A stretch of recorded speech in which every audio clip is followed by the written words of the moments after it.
स्त्री जेव्हा मासिक पाळीत असते तेव्हा ती पहिल्या दिवशी चांडालिनी, दुसऱ्या दिवशी ब्रह्मघातिनी, तिसऱ्या दिवशी रजस्वला आणि मग चौथ्या दिवशी ती शुद्ध होते. कॉमेडी छान वाटेल ना? आत्ता मी चांडालिनी आहे, माझा पहिला दिवस आहे. सर, असंही बोललं जातं की रजस्वलामध्ये स्त्रिया कमकुवत होतात. सीईओज असतात, त्या पिरियड्सच्या दिवसात ऑफिसला जात नाहीत, का निर्णय घेत नाहीत. पंतप्रधान, राष्ट्राध्यक्ष महिला असतात, त्यांची मासिक पाळी चालू नसते का? त्या काम करणं सोडून देतात का? बस ड्रायव्हर महिला आहे, ऑटो ड्रायव्हर महिला आहे, ट्रेन ड्रायव्हर महिला आहे. ती असं बोलू शकते की आज माझा दुसरा दिवस सुरू आहे, आज ट्रेन चालणार नाही. आणि महिला फायटर पायलट देखील बनत आहेत. त्या दिवसांमध्ये जर एखाद्या शत्रू देशाने आक्रमण केलं तर लेडी फायटर पायलट असं म्हणेल का की मी जाणार नाही, माझी मासिक पाळी सुरू आहे? तसंच ऑलिम्पिक्स, एशियन गेम्स या सगळ्यांच्या तारखा हे बघून ठरवल्या जातात का की समजा 2000 महिला ॲथलीट्स आहेत तर महिन्यातल्या त्या तारखा निवडा ज्या दिवशी 2000 पैकी कोणत्याही ॲथलीटची मासिक पाळी सुरू नसेल. काय मूर्खपणा आहे हा?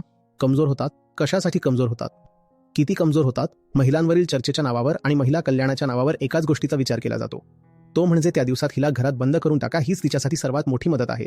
विनोदापर्यंत ठीक आहे, पण त्यापुढे ही गोष्ट फक्त कंटाळवाणी आहे.